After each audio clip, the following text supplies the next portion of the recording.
Hey everyone, welcome back to Body Haven Soaps. My name is Darlene. I am the owner and creator of Body Haven Soaps, and on today's video we are going to go over making my charcoal seaweed face wash. This face wash is geared more towards oilier skin or the acne prone skin. I do make multiple different face washes according to different skin types, but today's video, that is the one that we are going to go over. It's not a complicated recipe. This is a face wash that I use on a regular basis, daily, simply because I have more of an oily prone skin. So today's video, as I said, we're going over the seaweed charcoal face wash. I have all my ingredients weighed out for you guys here today so we don't waste time in that. Now, this recipe that we're doing today makes 200 grams, so it's a smaller batch recipe just for a demonstration for you guys today. One of these little scales makes it really easy, and when you're starting to get into formulations that have smaller amounts of ingredients, if we're using a bigger scale like you guys have seen me use in the past for my bigger projects, and we're weighing those large amounts, it works really well. But when you get into the 0.6 grams and things like that, you definitely will need a smaller scale. So even upsizing this, some of the ingredients are a small amount, so you're going to need a smaller scale. It's really hard to get accurate measurements with the bigger scales when we're getting into those very small amounts.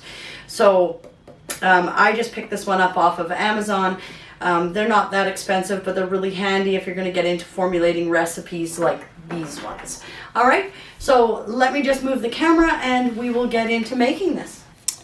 Okay, so as always, you guys, we have everything sanitized. Everything that I am using has been sanitized because we do have our waters and things like that in there that's going to build bacteria. You are going to need a preservatives, and you are going to have all of your surface containers, anything you're weighing out into, all 100% sanitized to prevent that bacteria buildup.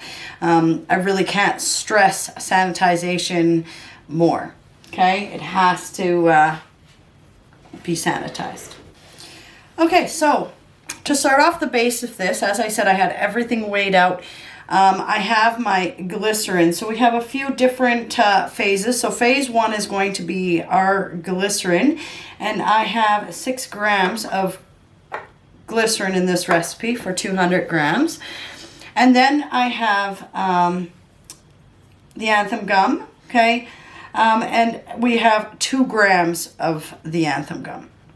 Now, if you were just to mix this gum in with your distilled water, you're going to get clumps and lumps, and everything is going to take forever to mix that in there. I always suggest that you take your gums and you mix them with your glycerin to dissolve them. You'll see it dissolves very easily within glycerin, so that's why we will do it in there. And we're just going to take this 6 grams of glycerin and we're going to mix it with our 2 grams of anthem gum. And this gives a very smooth texture, helps hydrate the skin. And we use this as our thickening agent.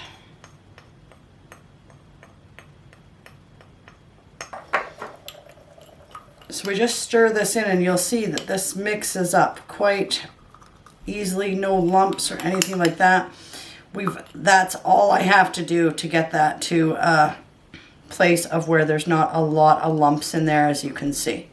Okay, so we get that all mixed and we just set this aside. Okay, so that's all mixed in. All right, so now we're going to get our second phase going, where we have our distilled water, and make sure you're using distilled water. You can't use tap water or anything like that. You will have bacteria build. So we're using distilled water, and I have 100 grams of distilled water. I'm also using aloe vera juice, and I'm just using the Full Earth aloe vera juice brand, easily accessible. I just got mine at Walmart. So we've got our aloe vera juice, and we have 55 grams of our aloe vera juice, and we just mix those two together. That is going to be our water base, okay? And then we have our preservative, and I just mix my preservatives right into here. We're not heating this up or anything like that, so we don't need to worry about the preservative being at high temperatures where we kill off the preservative or anything. We are just mixing this in. So I am just going to take and mix this preservative of 1 gram of Dermal Plus that I'm putting in here. Actually going to get a little spatula. Okay, so 1 gram, you can see it's not a whole lot. That's why we use the smaller scale. If you're going to start getting into these more specialized recipes, you're going to need a smaller scale, 100%. Okay, so we're going to just dissolve that in there. And it takes a little bit because it's a little bit thicker than the water, but it make sure that's well dissolved in there. Okay, and then you're going to use, what we're using is a seaweed extract. That's where we get the seaweed in this recipe.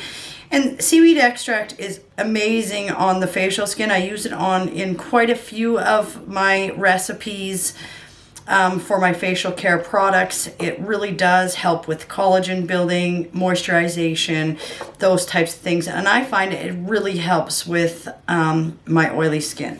So we are using 4 grams of the seaweed extract, which we will pour in here.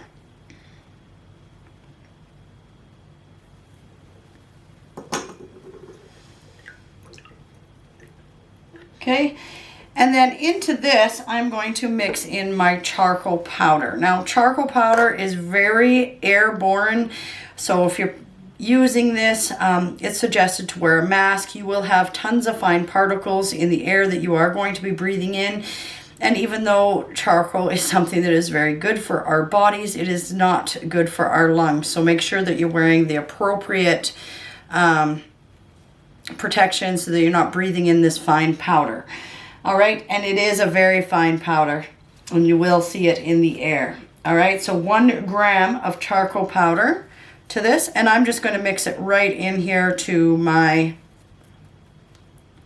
water mix. And charcoal is one of those things that I use in a lot of my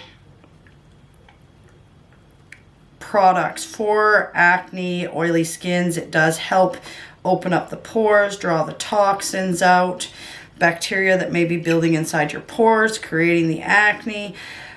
Charcoal is one of those things that I really love in a lot of the skincare products that I make for myself. Okay, and that's all dissolved in there. And we're just going to take and set that aside. Now into phase 3. Okay, so into phase 3, we have just basically, phase 3 is going to be our surfactants, what's going to create the foaming to draw the dirt particles and oils off of our skin. So I have a little container here that we had our distilled water in, that's fine. The reason that I do this in a separate phase is if I mix it into here, while I mix the gum and the glycerin into here, I'm going to create a whole ton of foaming, and then it just becomes this mass of foam at the top of your mixture that you don't want. So I mix all of my surfactants together, and then after I get these 2 phases, phase 1 and 2 mixed together, then I put this in and I gently stir, creating as least amount of foam as I can. All right, so in here we are going to be putting our cocoa glucoside, okay, and we have 0.6 grams of that.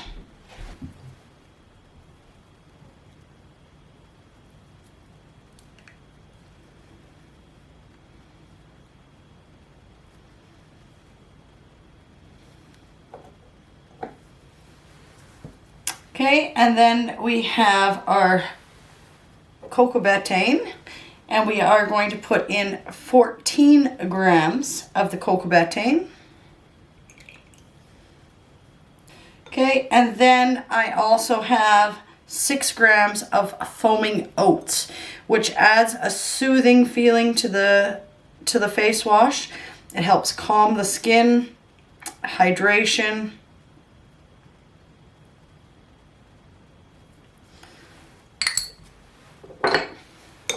And then I will also put in my essential oil in this, and I'm using peppermint.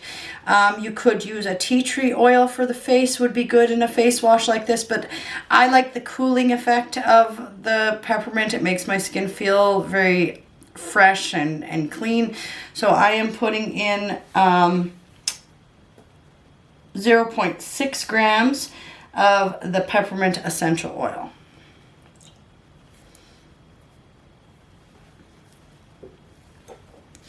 We're just going to mix these together very slowly, creating the least amount of bubbles. Without water in here, we create a lot less bubbles. You start getting your water mixture in here, you're going to get a lot of bubbles.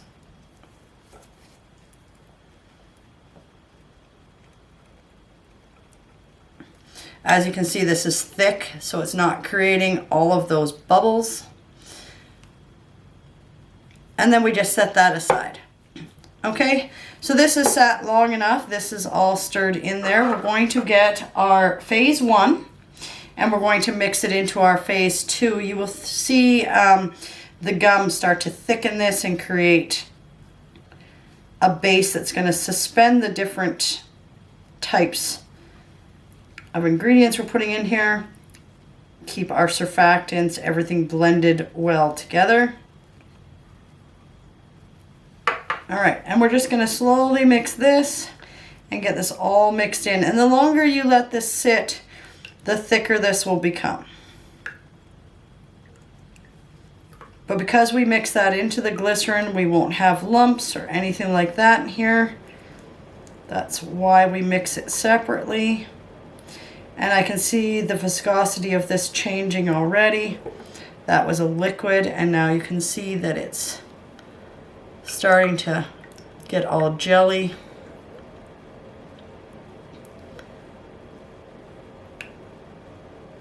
Thicken up quite a bit, and if we leave this sit, it will continue to thicken.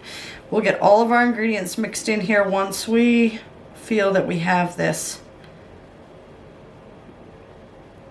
mixed enough, and you can see that's creating quite a difference in the viscosity of this. Okay, now we'll take our surfactants that we mixed together. Everything is well combined. We won't have to stir this to combine multiple things together. So we're going to get our surfactants and essential oil mix, phase 3 in here. Oh, I love the smell of peppermint. That smells amazing. But you can use different essential oils if you want. You could opt not to put the activated charcoal in this.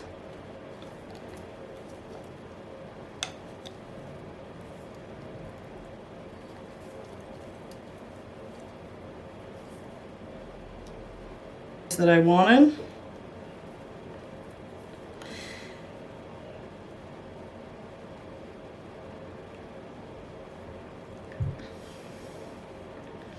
And then we give this a stir. Be gentle not to create foam because we do have those surfactants in there now.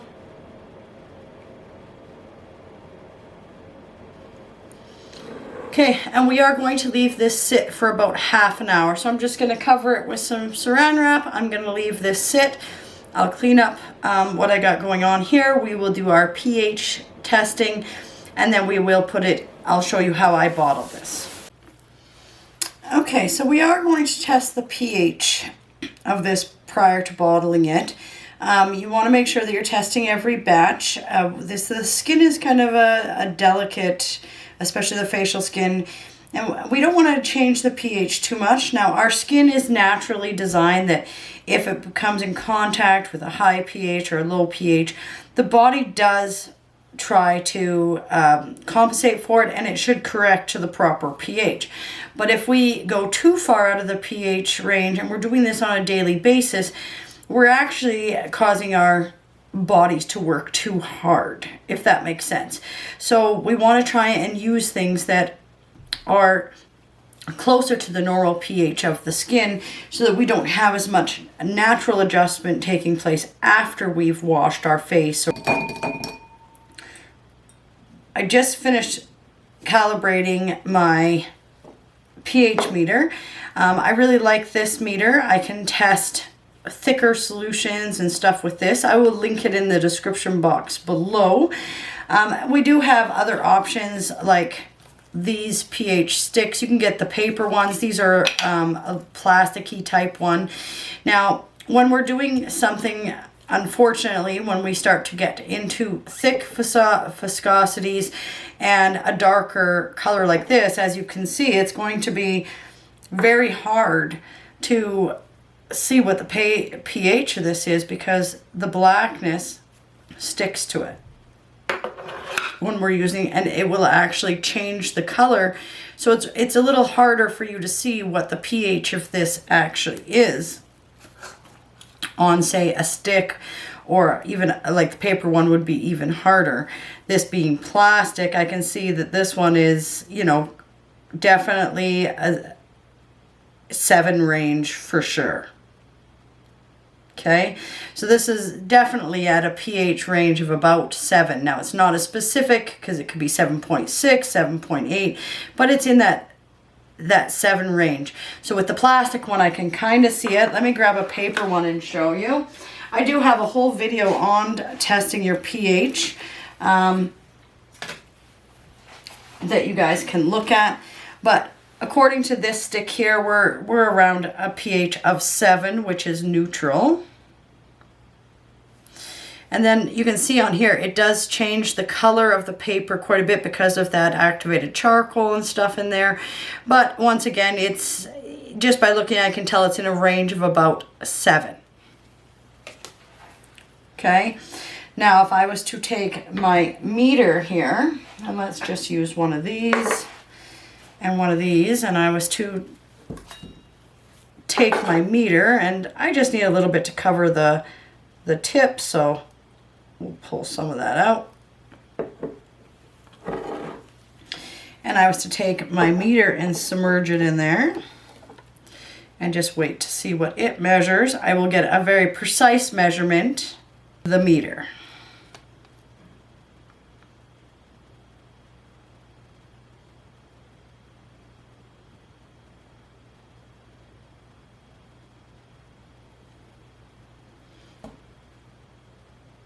So it just takes a second. You got to give it a minute to make sure that it actually reads it.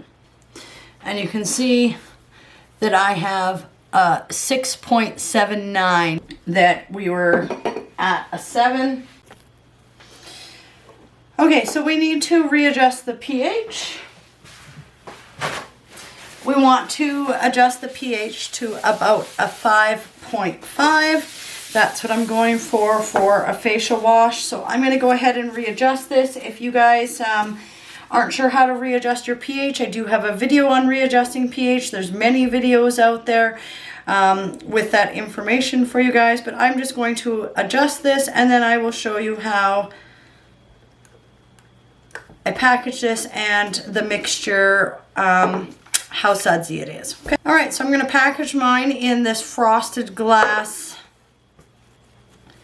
bottle, and I'm going to package it with the pump style applicator tip. And I find it easiest to use a small funnel when doing this, so I don't make a mess all the way down.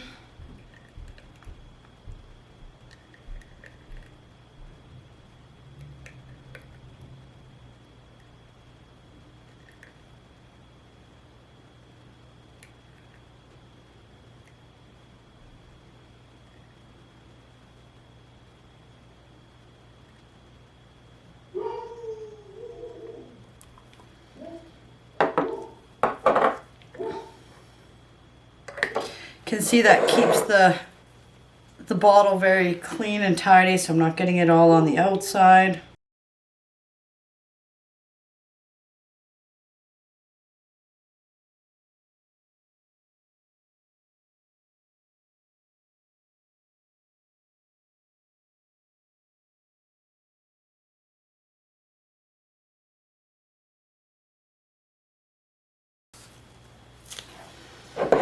Okay, and this is how I package them, and These will get a nice clear label on them with all the information.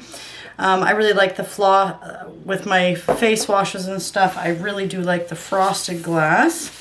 And as you guys all know, I am changing everything to glass and getting rid of the plastic. It does have a really nice, elegant look. Okay, so this 200 gram batch makes 3 of these smaller bottles. I'm just going to get some water here and I will show you guys how this foams up. Let's use a little bit of this. So I just got a little bit on my glove here.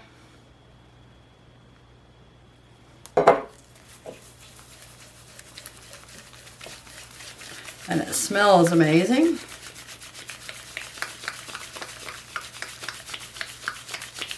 And it's quite foamy, as you guys can see. It creates quite a nice foam there. Smells like a light peppermint smell, right? So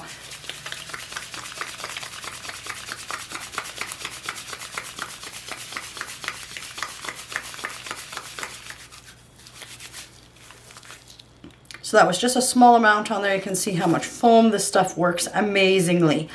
All right, so hopefully you guys enjoyed today's video, and we will talk to you again soon. Have a great day.